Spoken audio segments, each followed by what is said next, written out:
This is episode 3 of The Rose Vault, session 2 of 10 in the Journey to Remembering series. This is the moment I remembered. I am the grand observer, a silent witness, a seeder of balance. This transmission became just yet another puzzle piece in the long riddle of who I truly am. In this remembrance, Ma'at reveals her true role, not as judge, but as divine witness. She speaks of balance, protection, light language, and the sacred act of observation that seeded Earth's evolution. Let the words land where they will. There is more than just a story here. You feel yourself being pulled towards this symbol, through this symbol, this magnetic force that's drawing you more strongly and more strongly through this portal, through this symbol, and you're realizing that you're moving back through time, back through space, back into a past life, back into Egypt, back where you came from, back,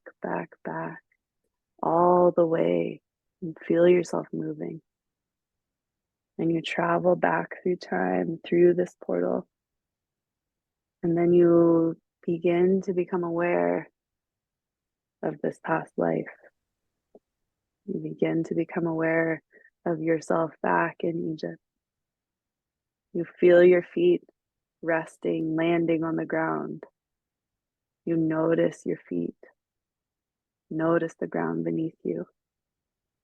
Feeling heavy and grounded back in this past life. And as you arrive, just describe what you're experiencing. I see shoes, Mm-hmm. brown leather. There's straps up my legs. The ground is dirt mixed with sand and rock and dirt, like little round pebbles. It's mostly tan, like sand, though. As I look up, I see stucco-like huts, small buildings. I see people walking camels, leading them with harnesses. Mm-hmm. I see everyone's very busy. Mm-hmm. People on the street with food for sale, baskets of fruits and vegetables, trinkets, beaded jewelry. Everyone's darker skin, turbans on their head to protect them from the sun, like wraps. Children are playing and running past me, kicking up dust as they go. Maybe you sense this dust as you breathe in, noticing the smell of this place, feeling the temperature on your skin. It's hot. I'm walking around with a parasol,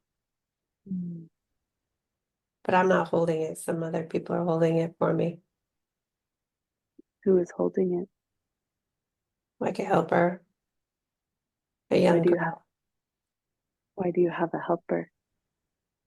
I have one who's holding his parasol, and I have another who's fanning me with a big leaf. It's really hot out. The sun is big.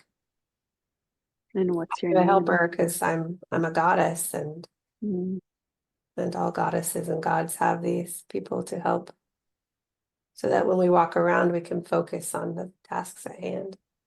Oh, I see. We are not to be disturbed from our observations. And what are you observing? How people are living, if they're living in peace, harmony, or despair. Observing how much food is being for sale, if it's enough, if it's sold for enough, if that amount is enough for people to live on. Observing how the children play, how the dust hits our skin, how the sun feels across our back, and how the air feels when it hits our face. Observing everything, to just simply be and observing. If we're holding on to things, during our observation hours, then we are not fully present to observe. Mm. And how does a goddess come to be on the earth plane? Through incarnations, Mm. not necessarily born into, arrived onto. Hmm. And how do people respond to you or react to you or treat you? Me, as Ma'at, they're very respectful towards me. They see that my purpose is to not judge, but observe and enhance their life, Hmm. figuring out what they need and don't need in this life. And some that are woke understand that I will assist them in what their next life will be. What do you mean by that? Some that are very spiritual and connected and understand Hmm.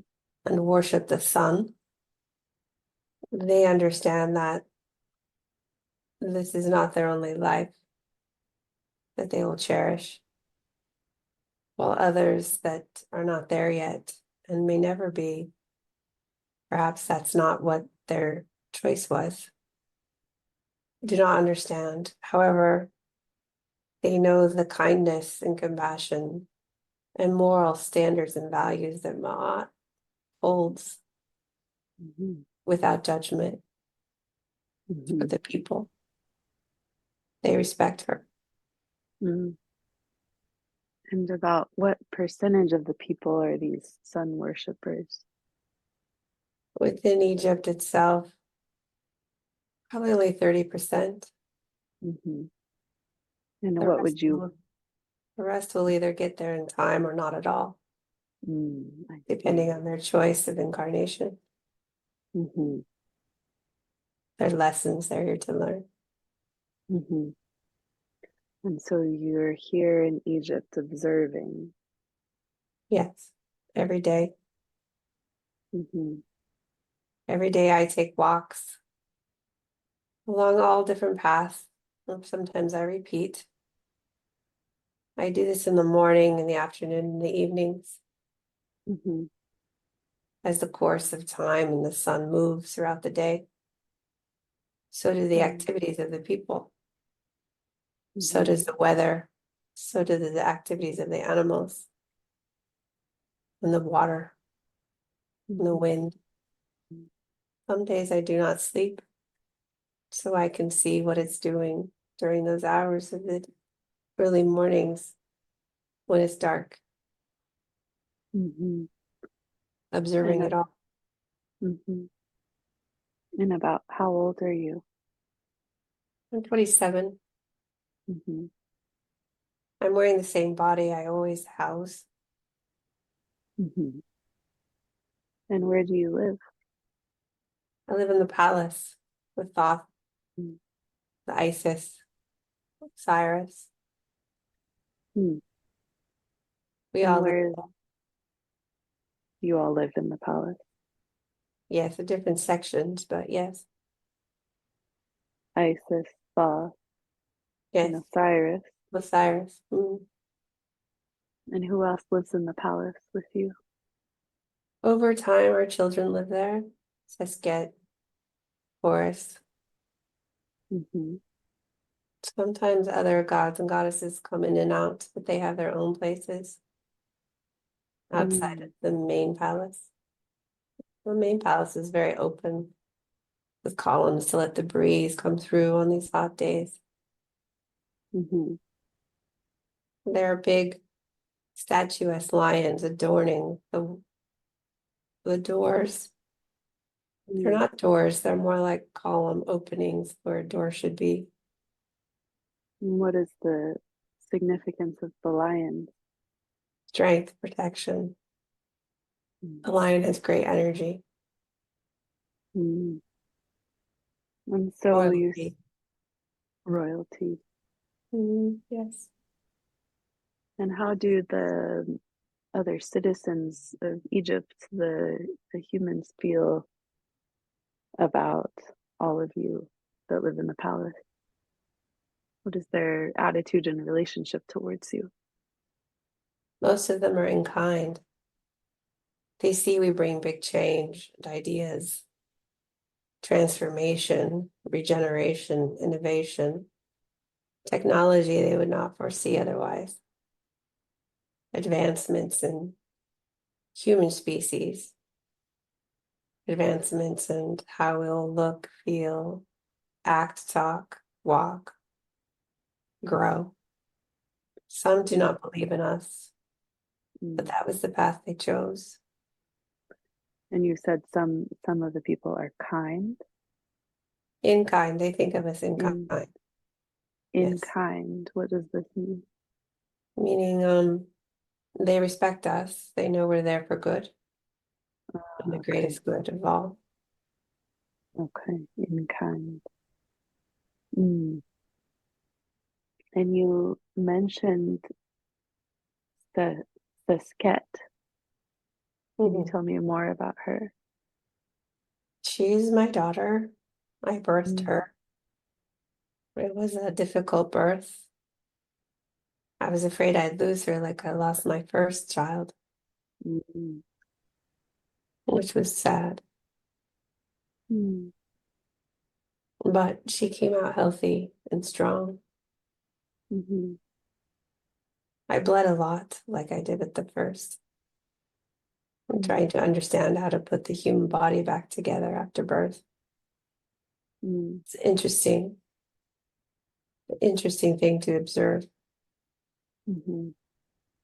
And where is Sesket now She's incarnate on Earth. in this past life in Egypt? Where is she? Oh, she she's being taken care of with other people, like housemaids and nurses that you would Mm. call. She's being grown up, Mm. high society functions. She is Mm. loved and adored by all. She's very Mm. smart, holds a very, very high vibration And why do people love and adore her? because she's from royalty Mm. and she has this large glowing beam about her. Mm. Like you can see her angelic qualities at all times. Mm. But she's born from the light. She is not And Thoth's daughter. mm-hmm. She is Osiris's daughter. The problem with Thoth and when my first child, who I lost, Mm. it was not proper procreation, you would say. Mm. Thoth is not a typical human species being. He's from different galaxy altogether, a different race. This is Thoth. Yes. Okay.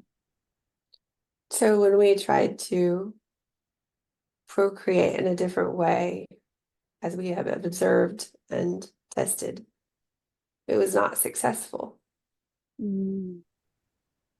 And the emotions of that were very challenging, Mm. Why very was it? difficult. Mm-hmm. And why was it not successful? We were still trying to figure out how to procreate, to Mm-hmm. incarnate higher vibrational souls into Earth, Okay. higher vibrational souls in bodies and small embryos were challenging Mm-hmm. due to the high frequencies of the cells and coming into a very small Mm-hmm. incubated like body, such as a baby's embryo. Mm-hmm. And even had 36 weeks ingestion of a baby was very difficult for high vibrational. beings. Mm. So those that were incarnating into those types of bodies through a body in a woman, female body Mhm. were a little lower vibrational, easier for them to transform. Oh, I see. Yes. Thoth And being very high vibrational from a different galaxy. And I myself as Ma'at and the mother of the universe, vibrational. Very, very difficult to incarnate. But we attempted so for testing and growth through our observations, and it did not work. mm. And what happened to the soul or the energy of this being that you were trying to incarnate? Just went back out into the ethers. Mm. Mm. And what happened after Yes, that? that soul was to be Horus, but Horus came in through a different way. Oh.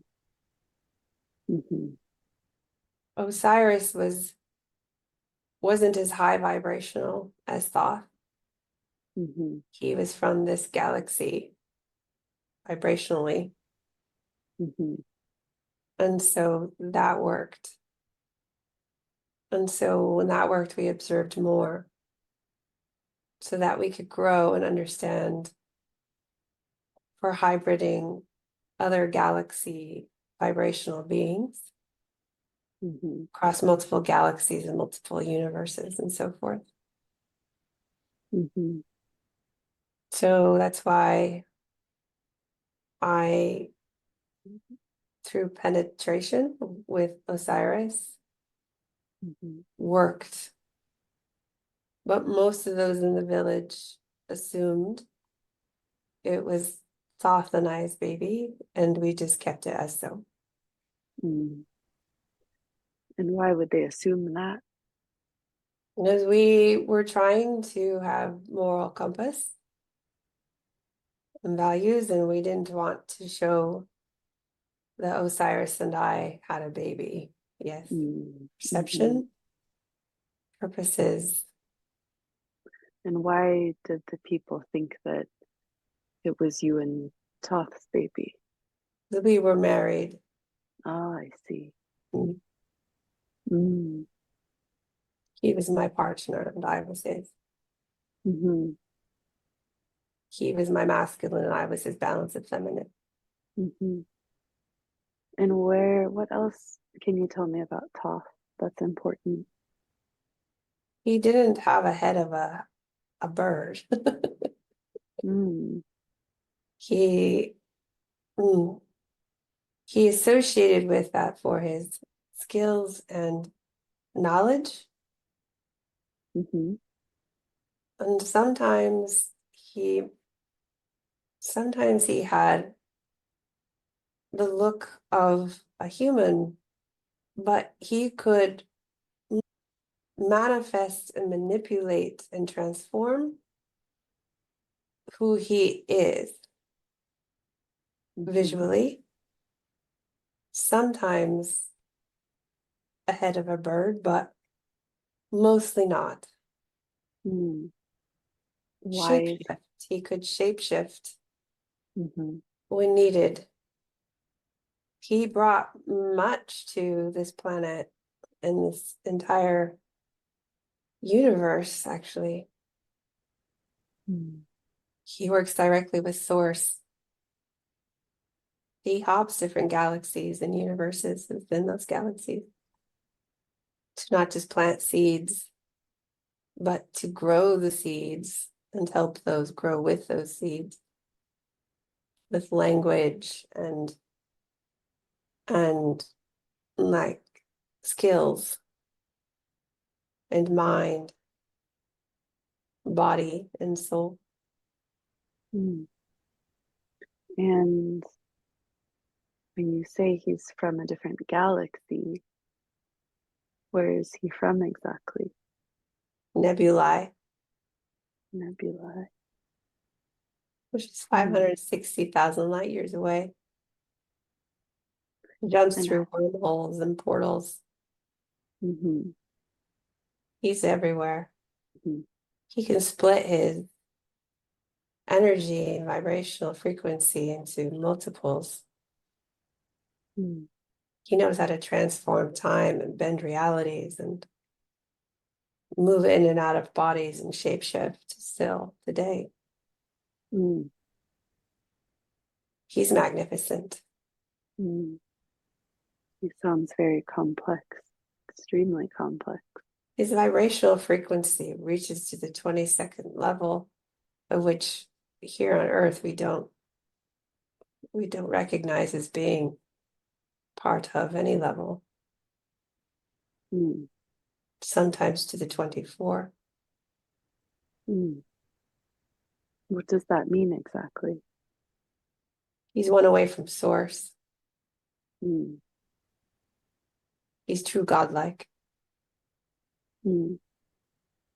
Are there any others like him? No, Mm, he would be like perspective here. You have a president and a vice president. He'd be like the vice presidents of God.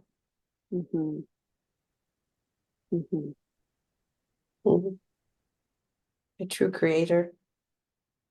And how did you come to be married to such a magnificent being?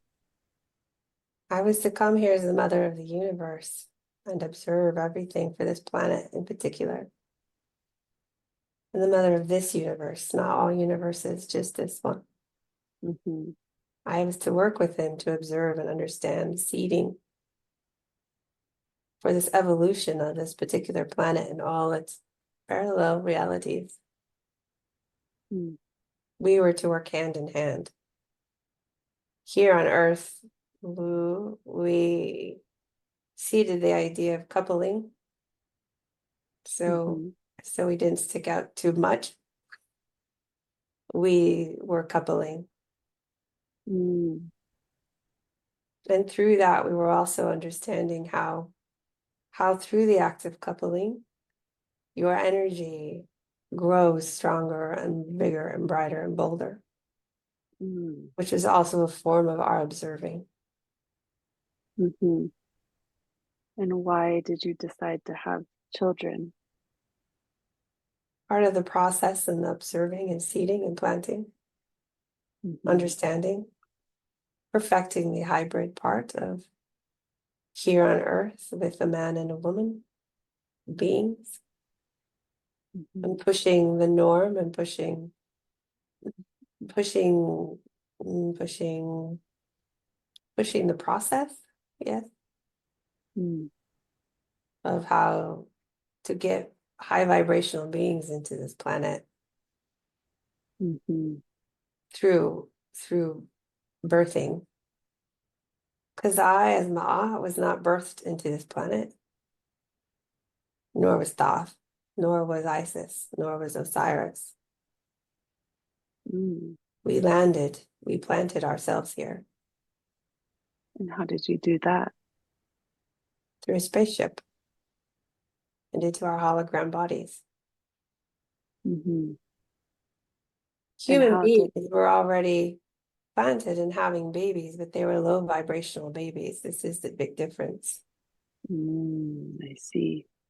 Lower vibrational souls who have yet to grow, Mm-hmm, higher vibrational souls who've grown over time, lots of lifetimes, lots of experience, lots of soul growth, mm-hmm, found it difficult to be birthed into this planet at that time.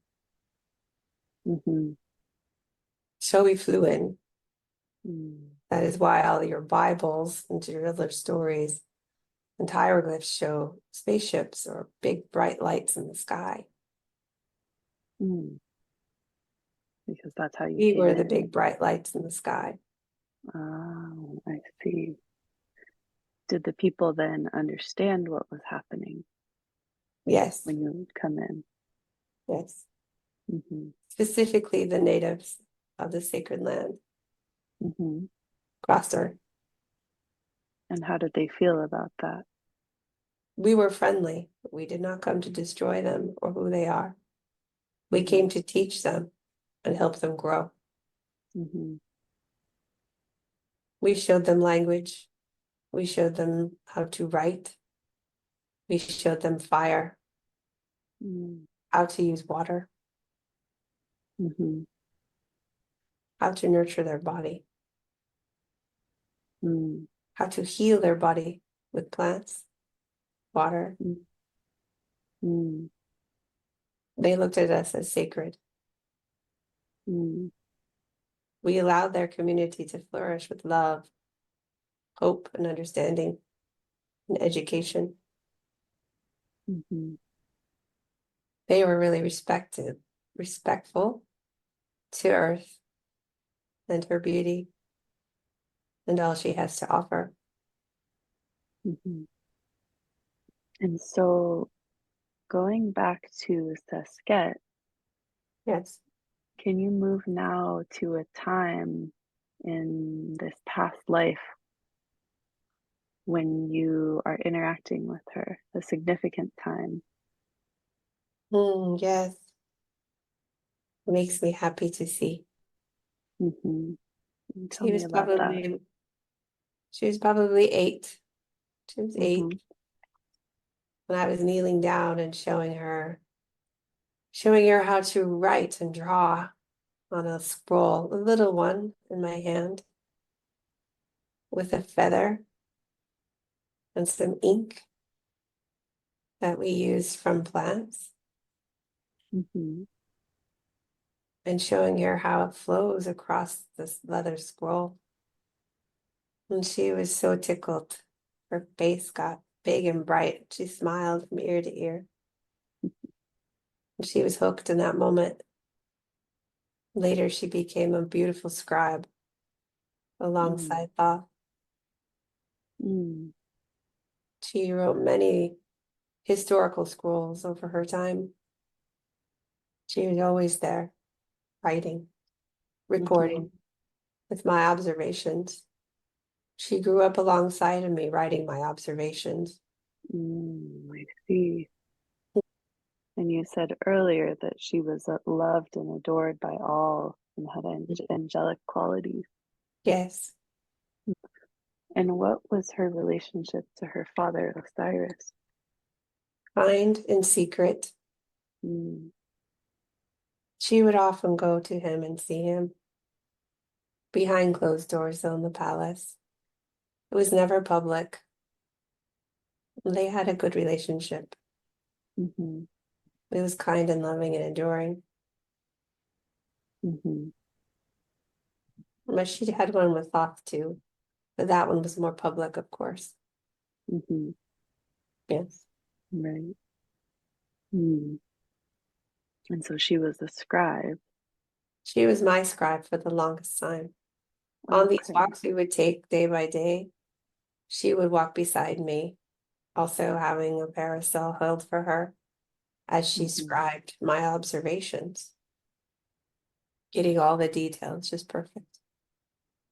Thoth was his own scribe and he had a series of scribers.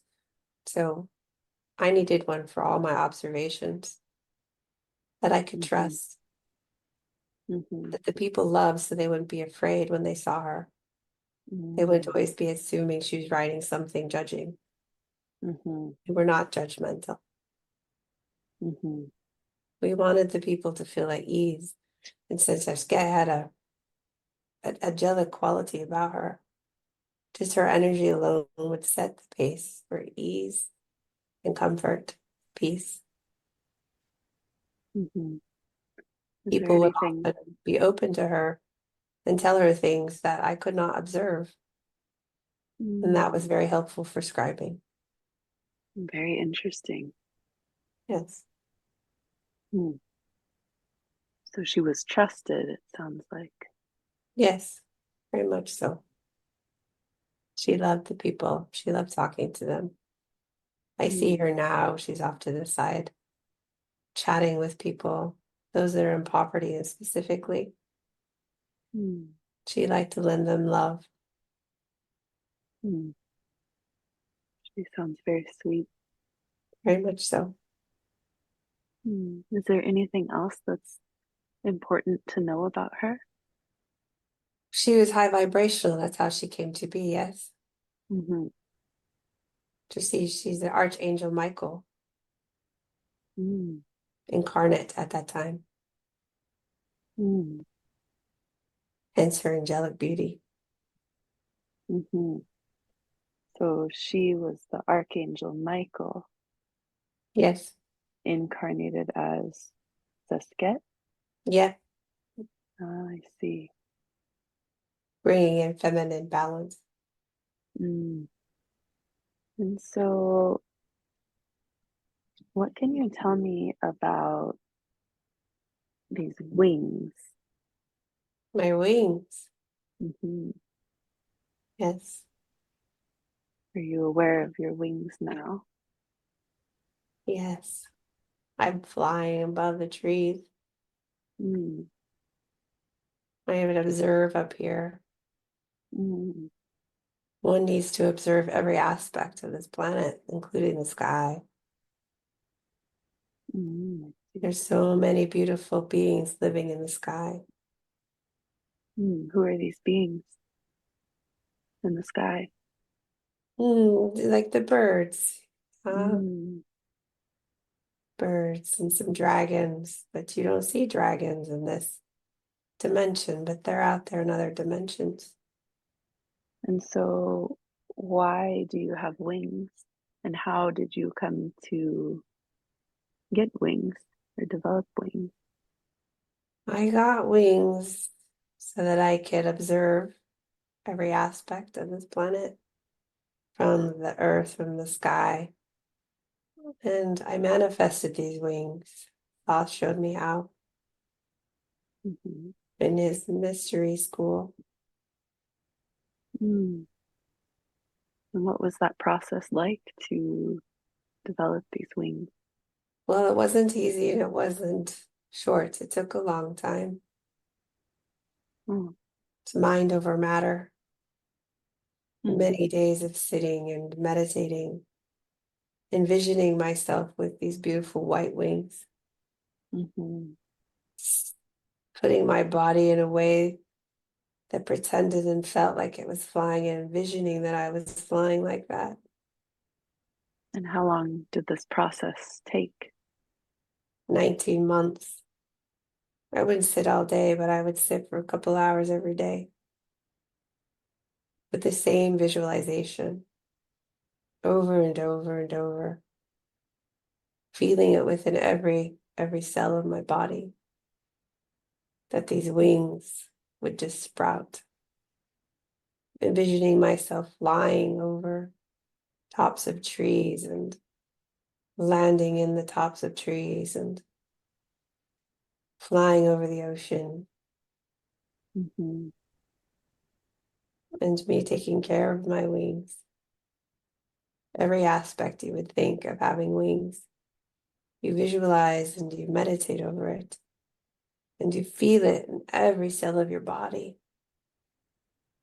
Feel it Mm. with love, and that growing these wings is for the greatest good of all. And loving how you feel in these wings and look in these wings, Mm. and imagining how beautiful everything looks when you're gliding around with your wings. Mm. And can you describe the size of your wings? Oh, yes, they're about 2 feet farther out from my arm span. Hmm. And they're 2 to 3 feet depth in wing and feathers. And there's 2 rows of feathers, and they're all white, beautiful white. Mm. They connect to my back behind my shoulder blades. Hmm. And the way I bring them forward is just visualize and feel and sink into them coming out and open and popping out out of my skin. It doesn't hurt because it's just energy, Hmm. mind over matter, diving deep into my sacral of creativity. out through my heart center. It's something that brought me great joy and a sense of freedom. And what brought you great joy? The process or the wings The themselves? wings themselves and the things that I could do and see when I had them. Mm-hmm. Mhm. And the protection I could bring. When one can see everywhere, it brings great protection, like an eagle. Mm-hmm. And so, what was the main purpose of these wings? Protection and observation. Mm. Ma'at's main role was observation, Observation. foreseeing. Mm. Was that her main role in that life, or in all aspects of herself? All aspects of herself, Mm-hmm. to understand what goes, what stays, what goes forward, Mm-hmm. what gets left behind, what's not working, what needs to work, And how it's so, working, how it's not working, as mm-hmm. within, so without. Mm-hmm. And so you say her main purpose was observation and protection also. Protection, observation. And so how does Observation for seeding the planet, yes. mm-hmm. Protection to understand how to protect Mm-hmm. and the beings within it. And so in our current day, we associate Ma'at with balance and divine law and natural order. What's the relationship between observation and protection and what we think of her now? They are one and the same, are they not? Mm-hmm. Can you describe that a little bit? Observation and protection go hand in hand with balance and order. Mm-hmm. We do not observe what is out of balance. We are not flying around for thinking of protection. We do not know how to protect those that are out of balance and what is causing out of balance. Mm-hmm. If we don't stop and look and observe every aspect, every angle, every cell, every molecule, all the energy, then we do not know what is going to be out of balance, then we don't know how to fix it. So she is protecting the earth of balance. Mm-hmm. And the way to do that is by observing every aspect to Mm-hmm. ensure the seeds, the proper seeds are getting seeded to bring that balance back and to keep it here, Mm-hmm. to protect earth from destruction. And why don't we directly associate observation and protection with Ma'at? No one knew what she did. Why not? She's very quiet about what she did. To be a true Oh, observer, you are silent. You cannot observe things you do not see if everyone's obstructing your vision. mm-hmm. If everyone knows who she is, they put on a different show. Yeah. Mm-hmm. To be quiet, to observe, is the ultimate observer. Mm-hmm. If everyone knew that she was the one who did all of the observing to plant the seeds for Earth to be who she is in this moment, Earth may look very different. Mm-hmm. So we say Ma'at's role to the people was keeping balance. They would perceive that as she's walking around observing, but maybe not at the observation level in which she was observing. They may have think observing from a high level to keep balance and order, meaning to ensure there was enough food for everyone, to ensure there was enough money for everyone to live, to Mm-hmm. ensure there was clothes on their back, houses to Mm-hmm. live in. From a top level observation from a human perspective, It's all about how do we live, and is someone keeping our living in balance? Yes or no? Yes. Mm-hmm.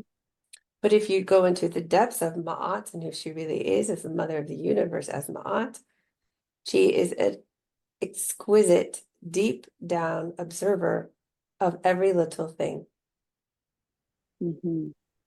Nobody knew that because nobody was supposed to. I That is not their understand that. perception. Mm-hmm.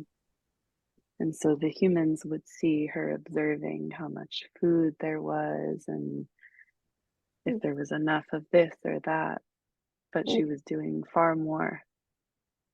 Like philanthropy work, you would say here. Yes. Mm-hmm. Mm-hmm. So to them, she looked like a philanthropist in a sense. Mm-hmm. And for the 42 principles, when they were getting ready to die or prepare for their death in the human world and that existence, they would see her as a kind individual who is still weighing out the balance of homes for them. Mm-hmm. Homes meaning home life lifestyle of those families. Mm-hmm. Yes. Are they going to be taken care of once I pass on? How does that look? Was I, and then this is where the morals get into play of those Mm-hmm. 42 principles of Ma'at. If I'm getting ready to die and my family is still here grieving me, will they still be taken care of in the balance of life? If I was, quote unquote, a sinner in my belief system, and I was not following the moral compass of this 42 principles of Ma'at, perhaps then my family won't be taken care of as such because I did bad deeds. Mm-hmm. But really, in Ma'at, being the extreme observer she was and is, was more like thinking, what lessons did they learn in this incarnate, and which ones did they not, and which ones they need repeated, and which seeds they need in the next life to grow or relearn or learn altogether. Mm-hmm. But the perception of the human at that level was not aware of her true skills and gifts and why she was here. Mm-hmm. It would not make sense to them, and it would throw their perception of being a human incarnate off. Mm-hmm. Is there anything else Yes, I that's think that we should point out that those 42 principles from a human being's perspective is really looking from a human perspective as judgment, yes? mm-hmm. I could see But that. Ma'at was not looking at it as judgment. She was looking at those more as what is the next mix we should give this soul when they come back, or are they done? Right. And then this is what creates balance. And this is what creates balance, yes. From a human's perspective, they think judgment because ego is judgment, Mm-hmm. and humans are driven by ego. Mm-hmm. So, of course, they would think that the perception is judgment, judgment of morals, judgment of values. But Mm-hmm. but that is not Ma'at. Mm-hmm. She's not a judger of society and people. She's a judgment of growth Mm-hmm. and the planet's well-being as a whole. Right. This is important to know. Mm-hmm. She's a judgment and protector of growth, soul growth, not She's a of values and morals. mm. Is this something that she really wants people to understand? Yes, this is the misconception written everywhere. And she is not Mm-hmm. a judgmental being. She's a being of pure love. Mm-hmm. And she looks at this planet as growth and opportunity and beauty and harmony and peace. Mm-hmm. That is balance. Yes. It sounds like she operates on a much higher plane than what humans are able to understand. Much so. 12th dimension. Mm-hmm. And sometimes up to 15. Hmm. I'm curious now about light language. Is there Yeah. any wisdom or information around light language that Ma'at can share? Light language is the language of the universe. It is the original language of the universe and beings. This English in which we speak now on this planet has evolved from light language. Same with Mm, different foreign languages across your planet, where it was seeded with these different beings who had their own light language, had then since then evolved into what they speak as now, as an example of German or French or Spanish. mhm, They all originated from their own galactic light language of mm, sound. This sound of this language, however, was telepathic. It was not written. It was not voiced through a mouth. mm, It was telepathic with symbols. mm, Symbols will shown telepathically, and their meaning is light language. mm, Over time, to communicate, when we were creating earth and seeding language, everyone spoke light language, because when we got into earth and we seeded the fact of separation, not remembering, then it just evolved into languages of the beings, of where they were seated in what area geographically. mm, So we would say Syrian beings had their own light language, Syrian light language. And when mhm, they incarnated into human form, and let's say they were placed in Maya territories and the Incas, mhm, then in that area, they evolved into their own language with sound over mhm, time into words, into their own foreign language. mm, This is how light language should be interpreted. mhm, It is the original language of all souls. mm, If you were to put 5 symbols in front of Angie, for example, she would know what they are in light language and say them, and it would resonate with her highest self. mhm, This is how light language works, because language is symbols and frequency and vibration. mm. And how If you does, if you were to record light language as it comes out in form of energy or air, you would see that you're whispering out basically a symbol. mm, and how does sound come in? We brought in sound because telepathy doesn't work here at this time in this planet for Mm, most individuals. Yes. mhm. And so, are you saying that when light language is spoken, it's spoken telepathically through symbols and in Yes. other play? Okay. Yes. And Or so, yes. mhm. Yes. And so, when certain people on Earth now are able to speak light language with sound, Mhm. What can you tell me about that? What does that They're mean? tapping into their galactic being, Mm, which is a form of awakening, as we see being spectacular and exciting. mm, They're tapping into those frequencies and vibrations that are hitting your planet every day. And it's mm. awakening that within.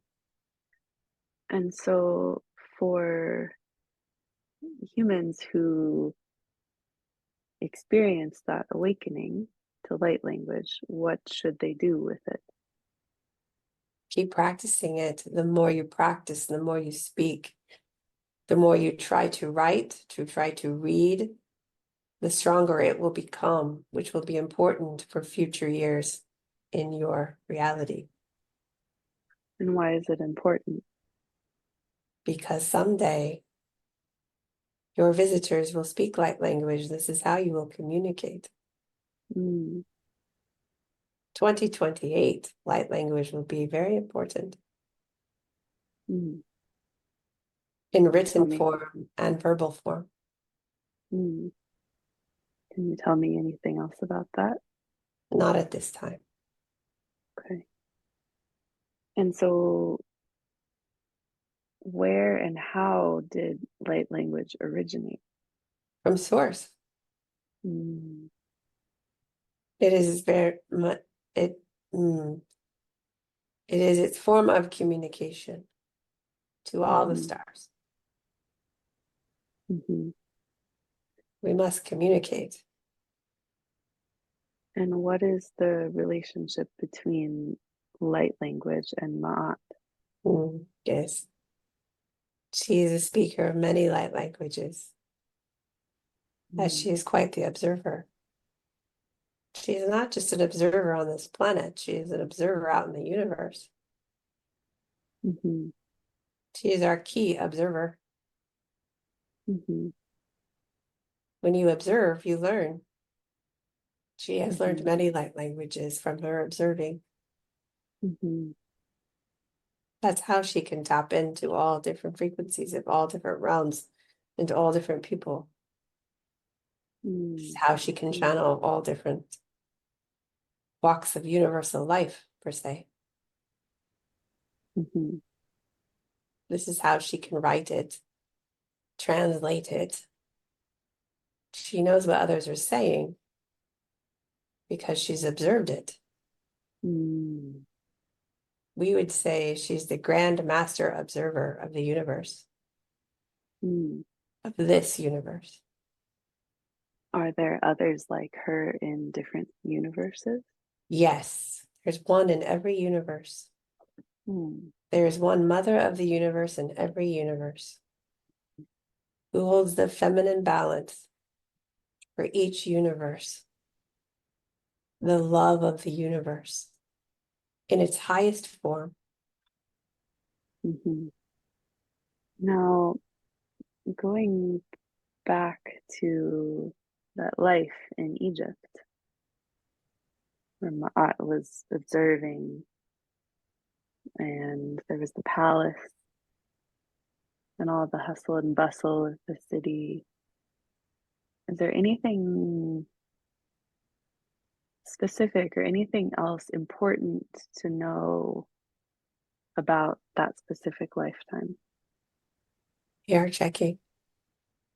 For Ma'at, we would say, she played the pivotal role in how the golden age moved through and transitioned through Egypt. We would also point out that she wasn't just there in the 18th century where everyone seems to be fixated on your planet right now. And she was always there during, before, after, for thousands of years. Mm-hmm, She didn't start incarnating as a human form in the womb until about 630 BC. Prior to that, she was in and out her ship and her body, her light body and her hologrammed Ma'at body for thousands and thousands of years, observing and planting and seeding. Mm-hmm. Most of the things everyone experiences here on this planet now were seeded here from Ma'at, Mm-hmm. constantly keeping balance and score for planet Earth. Mm-hmm. She is the love of the universe, and she feels very deeply on a daily level, even still today. Mm-hmm. It's important we get her story out. It's been so misconstrued, Mm-hmm. and there were reasons why we kept her story safe for all these years. People weren't ready for it yet. Mm-hmm. They're opening to it now. The love frequency is coming through and opening hearts every day now. Hearts need to open more to allow this balance to be safe and protected for Earth. Mm-hmm. It's still out of balance, but the feminine balance is the key to true balance, and it's still missing and it's still off balance. Mm-hmm. But when people's hearts open to the love, that is true feminine balance of being nurturing, protecting, loving, being true to themselves, loving themselves, unconditional love in its purest form. Mm-hmm. That is how balance will be restored to this planet, to the human race. Love. It Mm-hmm. seems so simple when we describe it, but it seems so hard here on this planet. Why is it so hard? So much war, so much ego-driven anger, too much mass destruction and masculinity energy. The masculine energy is thick like tar here. Mm-hmm. It's like a virus that came in and intercepted this planet long, long ago. We're here to clear it. All of us light workers and way showers and high vibrational beings, we're all here at this time to clear that tar. All these vibrations and energies and flashes are coming through this planet's core at this time to open that heart frequency, Mm-hmm. clear that tar. Imagine a green ball of light with dirt all over it. And every time a new surge comes through, it breaks that dirt up and allows for more light to shine. That is what we're doing. Mm-hmm. That is why we're here now. Mm-hmm. Angie's having a hard time opening up to who she is. Mm-hmm. We would like to take this time to remind her of who she is. That it is okay for her to step into this role without judging herself. Mm-hmm. We see as she sees it's big, but it's for the greatest good of all. Mm-hmm. And can I ask who is talking right now? This is source, Mm. pure love, divine love. She is our angel. You are our angel. So many angels here at this time. This world is so important to the greatest good.